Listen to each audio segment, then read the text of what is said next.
Christmas season, of course, lasts for 12 days. Lasts for 12 days so we can think about it. So we don't just rush right off.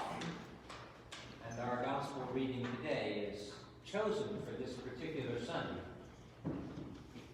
so that we can think about it and not just run off and act on it. Perhaps you saw in the newspaper this week that there was an article about a star. I believe it's pronounced Betelgeuse. It's a very large star. It's a star in the constellation Orion. And it's Orion's shoulder. And it is the second largest star in that particular constellation. Well, scientists have observed that that star is fading. They have noticed ever since October that its brilliance has been going down and down. Now, apparently, stars like that do that every once in a while, and they come back up. But this time, they're really alarmed because it's going down and down and down farther than it's ever been before. So if it keeps going down, it's going to implode on itself, and there will be a big explosion called a supernova, and it will be big and glorious. But they don't know if that's going to happen. They don't really think it's going to happen right away, but it could. So they, if you are an astronomer, you are on edge with excitement about this.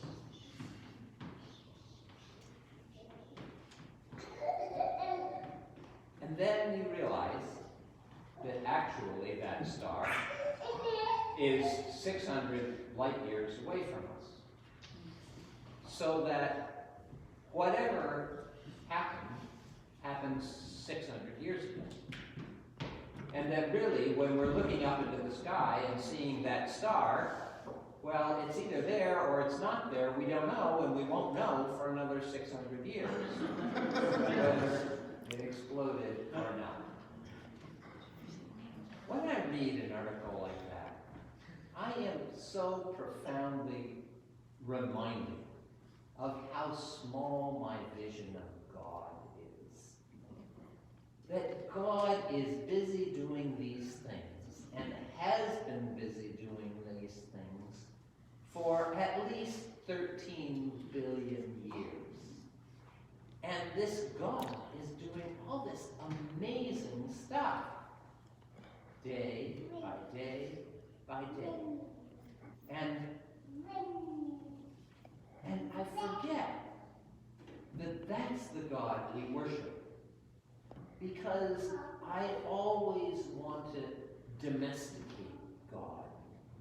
I want God to be my buddy right here with me as the center of God's attention.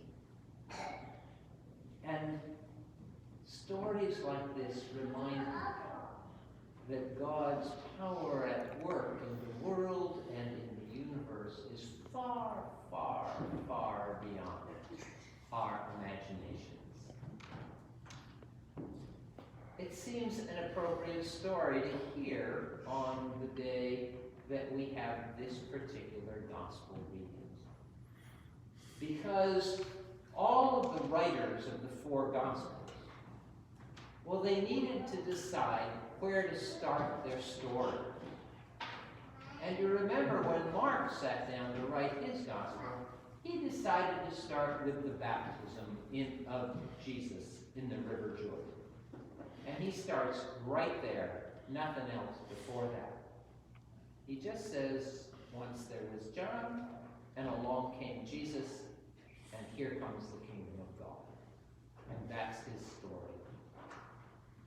When Matthew wrote his version some years after that, he had, in fact, had some time to think about this, and had a different context in which to think about it. And he starts his gospel at the very beginning with a genealogy. A genealogy that begins with Abraham. Abraham being the father of the three main monotheistic religions of the world, Islam, Judaism, and Christianity. Abraham is seen, called Father Abraham, is seen as the father of all the faithful people that come thereafter. And Matthew's intent is to fit Jesus into that genealogy so that we understand that Jesus is in the bloodline of Abraham, if you will. And so he sets his gospel in that context, in the context of the known history of the people of Israel. Luke sets his in the context of a letter to a man named Theophilus. He says, "Dear Theophilus, you've heard a lot of stories about this, so I've made an effort now to put them all together, and here it is." And he starts his story with the birth of John the Baptist.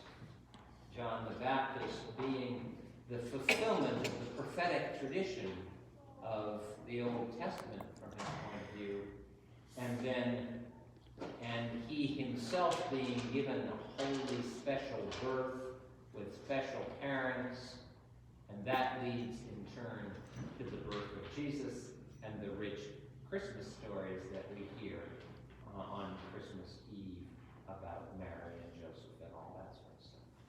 That is, his story starts with Jesus' childhood and leads right on through. So you can see that these three writers have chosen different ways in which to place their story. And then you come to today's reading, which is John's effort to place the stories. And John places this story in the context of, if you will, the Big Bang. The Big Bang theory, which postulates the beginning of the universe.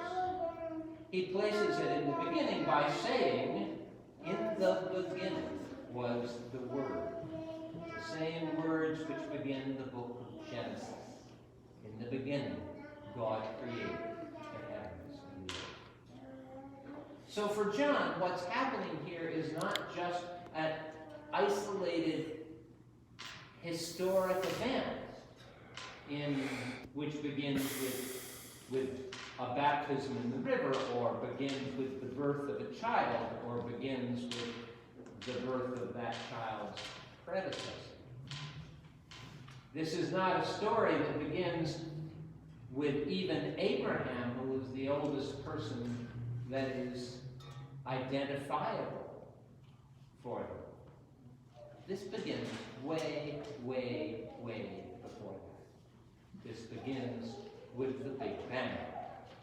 This begins even before Betelgeuse. This begins before the constellations. This is the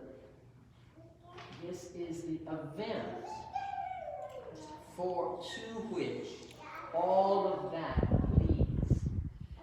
That all of the explosions of the universe come to bear in this moment, in the birth of this child.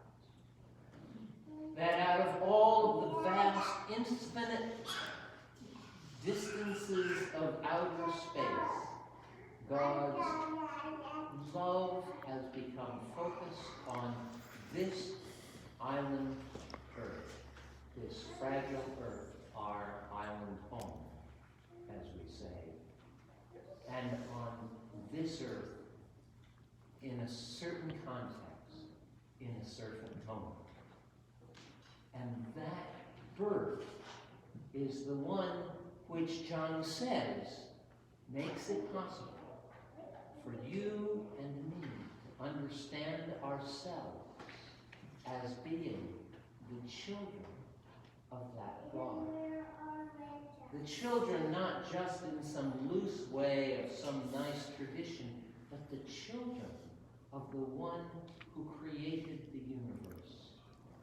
The children of the one who loves the universe so much that that Creator gave himself to death on the cross. That is the depth of the understanding that John wants us to have as we begin to live our life in companionship once again with this Christ child. That this Christ child, our brother, is the beginning